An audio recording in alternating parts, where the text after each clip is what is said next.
आप सबको कादंबरी कथामुख में राजा शूद्रक का वर्णन, राजा शूद्रक के बारे में जो पिछली कक्षाएं हमारे मुख्य शिक्षक रोहित जी द्वारा ली गई, इसके बाद की कक्षा आज हमारा मन हुआ कि आज हम ले, इसलिए आज की कक्षा मैं स्वयं देवनारायण पांडे राधे भैया लूँगा और आप सब उस कक्षा का आनंद लें और अच्छे से पढ़ें, ताकि मैं आगे किसी न किसी अन्य छात्रों को भी खड़ा कर सकता हूँ इसके बीच में, और जो मैंने पिछला पढ़ाया उसको अगले दिन मैं पूछ भी सकता हूँ। तो इसीलिए ध्यान दे करके, दिमाग खोल करके और कान खोल करके बैठना है और पढ़ना है।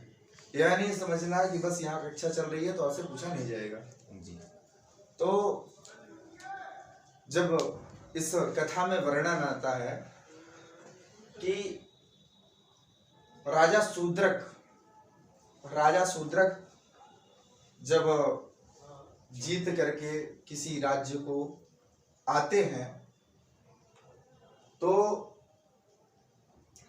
उन राजाओं की, जिन राजाओं को जीत करके, उनको मार करके, उनको पराजित करके जब आते हैं तो उस राज्य में क्या, उस राज्य में राजा शूद्रक का राज हो जाता है।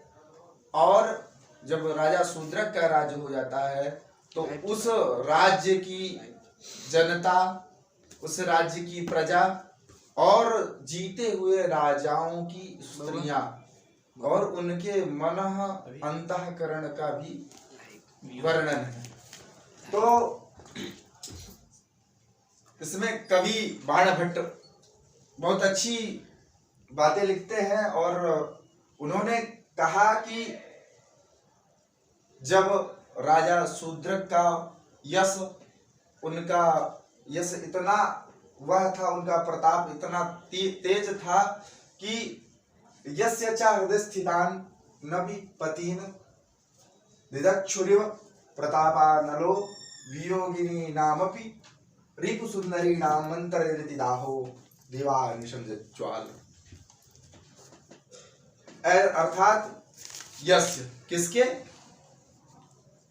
तो वियोगिनी, कौन वियोगिनी, रिपु सुंदरी, शत्रु की पत्नियां।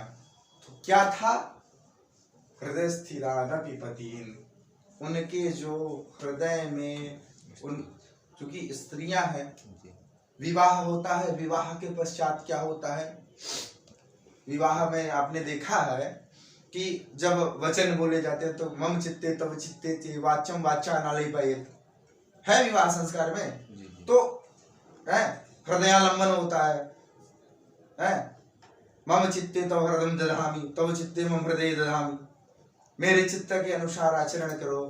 तो क्या होता है कि पत्नियां, उन शत्रुओं की जो पत्नियां थी, उनके हृदय में जो स्थित उनके पति, तो उन पतियों की जो छवि और जो उनका श्रेय, उनका यश था, वह भी राजा शूद्रक के प्रताप के सामने दग्ध जला देता था, दिदक्षुरिव। और फिर क्या, प्रतापानलो वियोगिनामपि रिपुसुंदरीणाम अंतरजनिति दाहो दिवाम निशम ज्वाल। रात दिन ऐसे जलाता था उनके हृदय में उनका प्रताप कि उन राजाओं की स्थिति जो थी वह खत्म सी हो जाती थी। इसके बाद राजा के राज्य में क्या व्यवस्थाएं थी, कैसा था राज्य राजा शूद्रक का। तो यस्मिश्च राजान, उस राजा शूद्रक के राज्य में क्या था, जित जगति, वह शूद्रक ऐसे राजा थे जिन्होंने संपूर्ण सृष्टि, पूरी संसार को जीत लिया, फिर परिपालयति महीम, और पूरी पृथ्वी का परिपालन किया, भरण पोषण इत्यादि पूरी पृथ्वी पे शासन किया। तो जब वो पूरी पृथ्वी पे शासन किया तो उस शासन में क्या था, तो इसका वर्णन बाणभट्ट करते हैं कि चित्रकर्माशु वर्ण शंकरा, अर्थात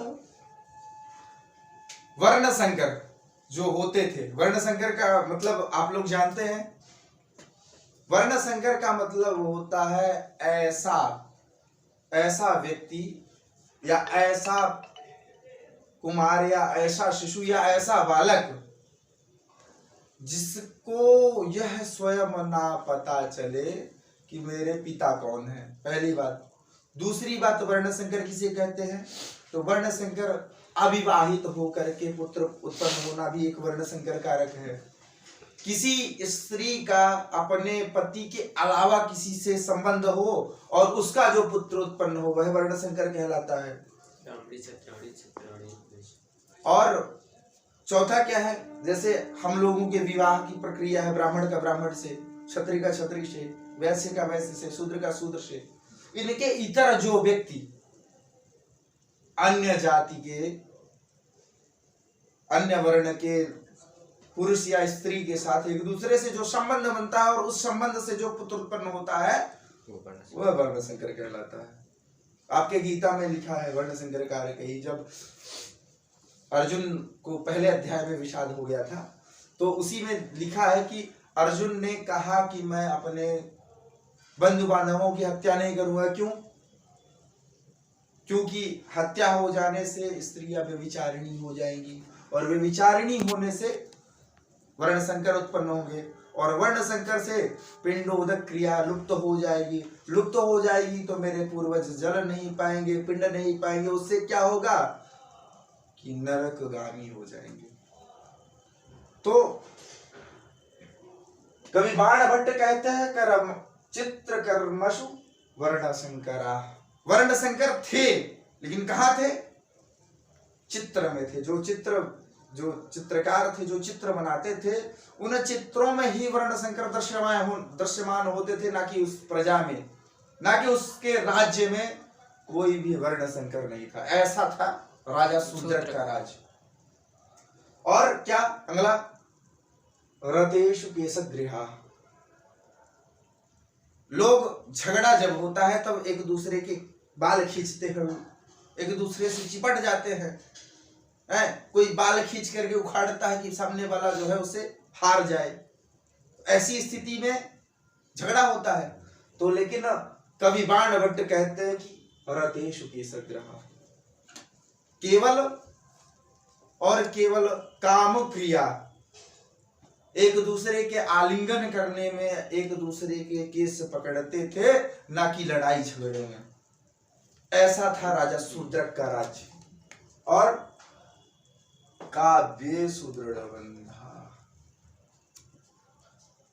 छंद होते हैं, बंध होते हैं काव्यों में, और बंधन भी होते हैं। पता चला पुलिस किसी को ले गई तो बांध करके हाथ में हथकड़ी बांध के ले जाती है।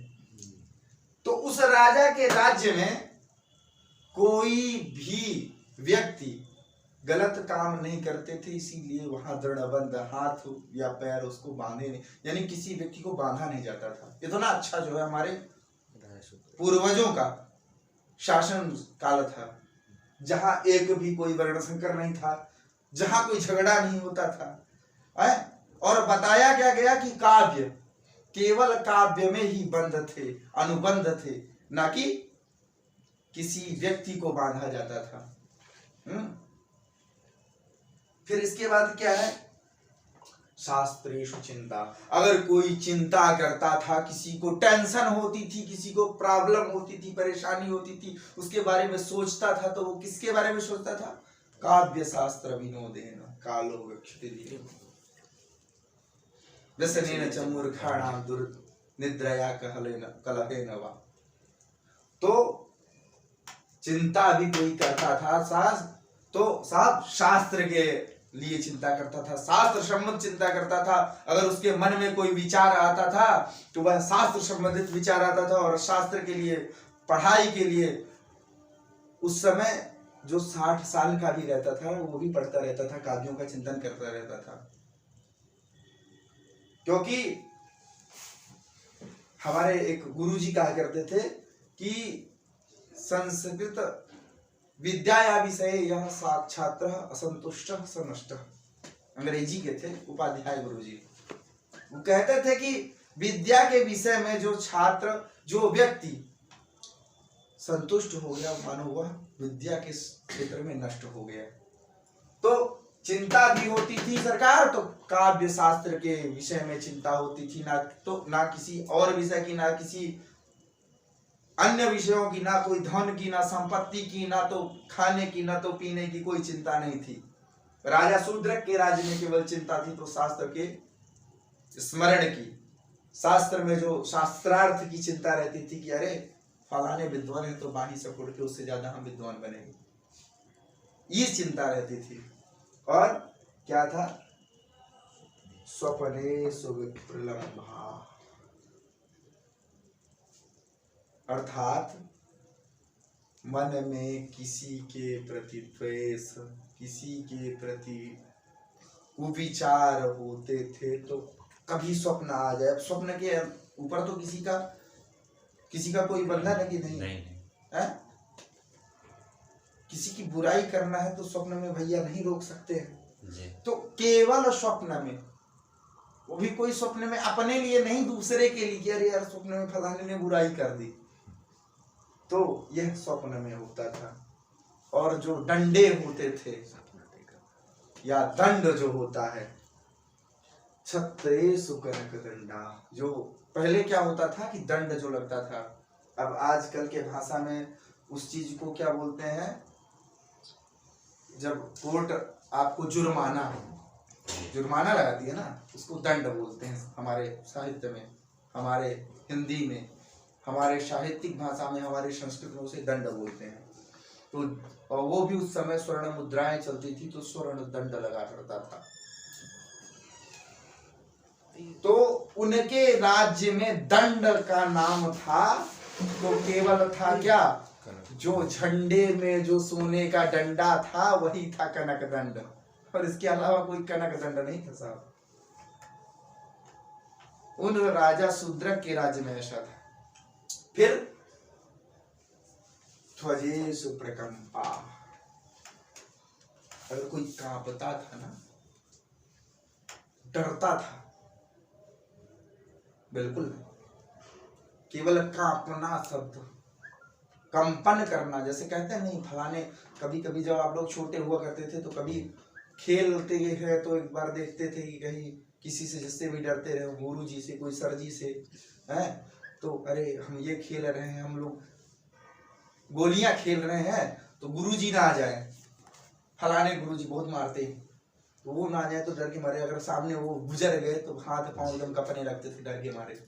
तो कंपन जो होता था वह ध्वजेषु, केवल झंडे में कंपन होता था, झंडा लहराता था, ना कि कोई व्यक्ति किसी से डरता था। भय नहीं था, सम्मान था लेकिन भय नहीं था। और फिर गीतेषु राग विलासितानि, राग का अर्थ है वैर, वैर मनुष्यता, वैर, तो वो किस में था? गीतेषु। इसलिए सुनिए तो हो गया, कहते हैं ना, योयम ध्वनि विशेषस्तु स्वर वर्ण विभूषितः, गायन का या वादन का या राग का है। योयम ध्वनि विशेषस्तु स्वर वर्ण विभूषितः, रंजको जन चित्तानां सराग कथितो बुधैः। ऐसी ध्वनि जो स्वर समूहों से सुसज्जित लोगों के चित्त को, हृदय को प्रसन्न करती है, रंजन करती है, उसे राग कहते हैं। तो वह राग, ये राग द्वेष वाला राग नहीं, राग तो नाम था उस समय, लेकिन राग द्वेष वाला राग नहीं, राग था केवल रंजको जन चित्ता नाम वाला, जो लोगों के चित्त को आकर्षित करता था, ऐसा राग था। 356 प्रकार के जो राग हैं, 10 प्रकार के जो थाट हैं, कल्याण, भैरवी इत्यादि, तो ये राग थे। वह राग गीतों में थे और वह विलास के लिए थे, भोग के लिए थे, सुनने में जो अच्छे लगे उसके लिए थे। ना कि किसी से झगड़ा या द्वेष था मन में। ऐसा था राज्य राजा शूद्रक का। ये कल्पना मात्र है। और तो कवि की कल्पना कितनी अच्छी, कल्पना भी है तो कितनी अच्छी कल्पना। आज हम आप ऐसा लिख सकते हैं, ऐसी कल्पना कर सकते हैं, कितने सुंदर विचार कवि के। करिशु मद विकार, इसमें तो पड़ेगा अपना राजकाज लिखने में वो एग्जाम के इससे तगड़ा लिखता। करिशु मद विकार। हाँ ठीक। अब इसके आगे क्या है, कवि की कल्पना है, बड़ी सुंदर है। कवि की हृदय से पता चलती है उसकी कल्पना। अगर हृदय में कलुष है तो कल्पना में कोई विकार नहीं हुआ। करिशु मद विकारा, हाथी, करिशु माने हाथी, मद विकारा हमारे घमंड, मद हमारे घमंड, मदमस्त होकर घमंडिया के आदमी चलता है जी। जब कोई एकदम मदमस्त होकर चलता है तो ऐसा लगता है कि जैसे यार कई लोग जल जाते हैं देख करके, है? अरे देखा तो कैसे सीना तान के चलता।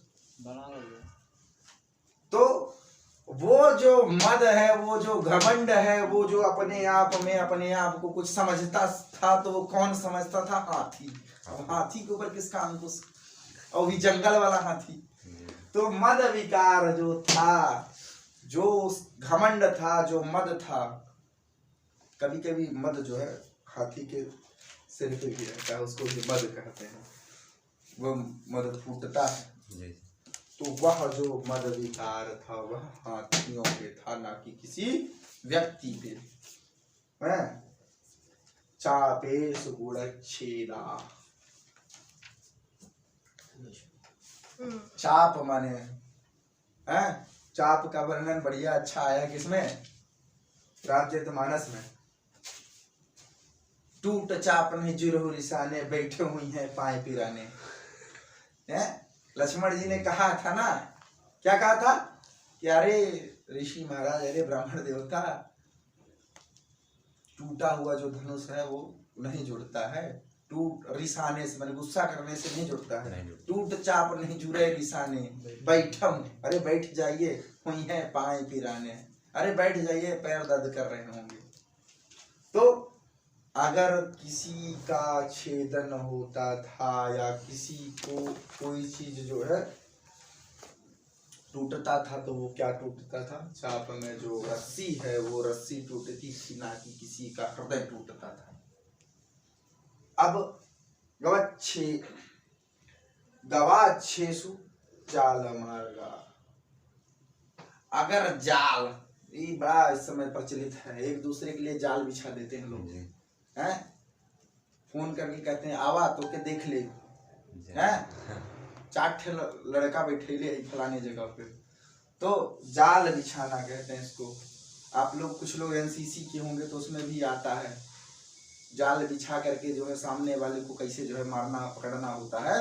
तो वह जो गवाक्षेसु, गवाक्ष मतलब होता है खिड़की, जो खिड़की से सूर्य की रोशनी आती थी, उस रोशनी में जो लाल बैजानी पीला ला, जो ये 7 रंग है, बैगनी जामुनी हरा पीला नीला है, तो ये था केवल जाल था।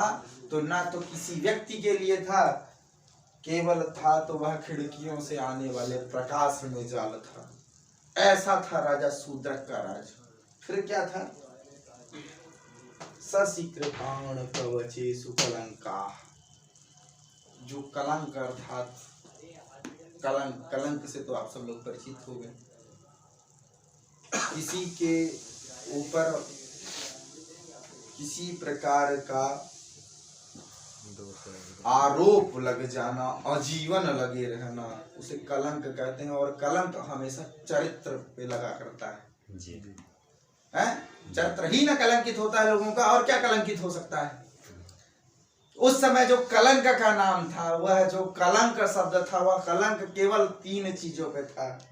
काहे काहे में? शशि, अब चंद्रमा का कोई कलंक मिटा सकता है? उसमें जो कालापन है उसको चंद्रमा का कोई नहीं ना मिटा सकता, नहीं मिटा सकता। समझ में आया? पिछला पूछ लूं, बता दोगे? ठीक है, तो आ गया। तो जो कलंक था वो शशि में था, कृपाण जो तलवार होती है ना, कृपाण, उसके अंदर जो है किसी प्रकार की दया नहीं होती, इसलिए उसे कृपाण कहा गया है। दया जिसके अंदर नहीं वो कृपाण, खट खट खट खट खट खट खट गर्दन काटती जाए। तो उस कृपाण में जो मूर्छा होता है ना, मूर्छा, अब चूंकि अब झगड़ा भी नहीं हो रहा अब किसी से, तो कलंक कहाँ लगेगा, वो मूर्छा कहाँ लगेगा, तो भैया किस में लगेगा, कृपाण में। और चंद्रमा में तो पहले से करिया करिया है धब्बा, तो वो कलंक हो गया। कवचों में भी जब झगड़ा नहीं हुआ तो कवच पहनने की जरूरत नहीं हुई, जब पहनने की जरूरत नहीं हुई तो उसमें भी मूर्छा लग गया। अब जब उसमें मूर्छा लग गया तो वही केवल जो कलंक दिखता था वह ना तो राजा के प्रजा में वर्ण। हाँ अवश्य पूछो विषय से। हाँ विषय से, इसी विषय से। हाँ, हाँ। आपने कहा कवच का युद्ध के टाइम प्रयोग नहीं होता था। युद्ध के इतर, अब जब युद्ध ही नहीं हुआ, संपूर्ण पृथ्वी को जीत लिया, ऊपर की लाइन में उनने हृदय जब जीत लिया तब के बाद ना हो रहा है ये काम, उसके बाद कहा है जहाँ राज्य था वहां का ना स्थिति हो रही है, कहीं बाहर की हो रही है। तुम यहाँ जो है पृथ्वी में तुमने शासन किया है और तुम जाके चंद्रमा की बात करने लगोगे। नहीं, पिछली कक्षा में आया है ना कि राजा किस प्रकार से जो है लक्ष्मी लाया है। हाँ, वो लक्ष्मी तो कैसे आप आती है, पढ़ाए। तो जो लक्ष्मी आ रही है दुर्दिन समय में एक प्रेमिका के तरीके से, तो वह यहाँ पे जो है जब लक्ष्मी लाएगी तो अन्य राजाओं को मारा गया, तो वो यहाँ पे जो है प्रसंग है। अब जब पूरी तलवार की नोक से ना, जब पूरी पृथ्वी का जब शासन हो गया तो अब किससे लड़ेगा वो, आप समझ गए ना। हाँ, तो कभी कभी जब नहीं होता है तो पिछली कक्षा इसीलिए पढ़ ली जाती है। जब नहीं बैठोगे, भैया बैठा था, जब पिछली कक्षाएं नहीं ज्वाइन करोगे तो ऐसा ही शंका होगी। हाँ। तो ये जो कलंक था तो किस किस विषय में था, शशि मतलब चंद्रमा, कृपाण मतलब तलवार, और कवच मतलब कवच कुंडल जो कर्ण के पास थे वही वाला कवच है, हैं? उसी को कवच कहते हैं, जो शरीर में जो है लड़ाई झगड़े को, तलवार को, शस्त्रों को रोकने के लिए जो प्रयोग होता है, शरीर को बचाने के लिए उसे कवच कहते हैं। जैसे राम रक्षा सो कवच अर्गला कीलक देव्या कवचम, सप्तशती का तो पाठ करते होंगे सब लोग, पंडित जी हैं। और रतिकलहे सुदूत संप्रेषणानि, दूतों को जो भेजा जाता था तो किसी राजा के यहाँ नहीं भेजा जाता था कि भैया आप झगड़े के लिए, जब चूंकि सगले जगह राज है तो अब कहाँ दूत भेजा जाएगा, तो किस लिए भेजा जाता था, किसी ने भैया क्या किया, फलानी जो है राजकुमारी से प्रेम कर दिया, ढिकानी से, तो रतिकलहेषु, रतिकलहेषु प्रेम प्रसंग में जब दूत लोग एक दूसरे से भैया प्रेम पत्र भेजने के लिए दूत भेजे जाते थे, रति प्रेम की कलह में जो है उसके लिए, ना कि किसी राजा के यहाँ झगड़े के लिए।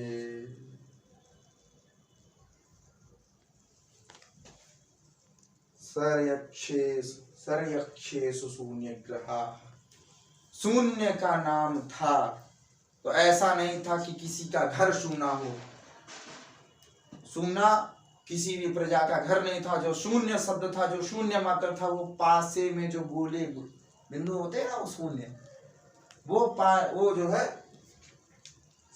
यक्षेषु, पासे में शून्य था, ना कि प्रजानामासन। पूरे जो है हर जगह प्रजानामासन प्रजानामासन लगाते जाएंगे तो समझ में आ जाएगा कि ना प्रजानामासन, प्रजा के पास ऐसा नहीं था। कहाँ था, तो केवल इन चीजों में। हाँ, किसी को कोई शंका, ऊपर वाली लाइन एक बार समझा दीजिएगा। ये वाली लाइन,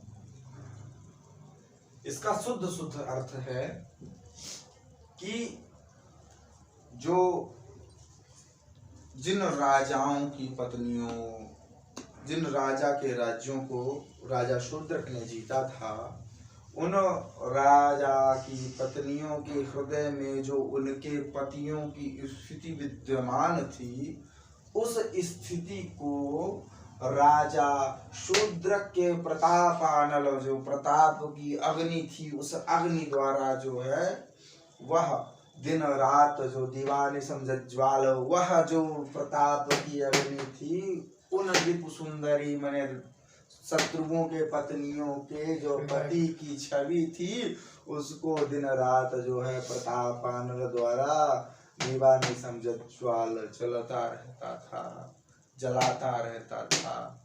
आया समझ? रात जलते किसी को शंका? कल पूछूंगा तो आ जाएगा। एक बार पुनः रिपीट कर लीजिएगा, आप सब लोग रिवीजन कर लीजिएगा। और आप हमारे मुख्य शिक्षक रोहित कुमार मिश्रा जी को बहुत बहुत धन्यवाद, आभार। नमः पार्वती पते हर हर महादेव।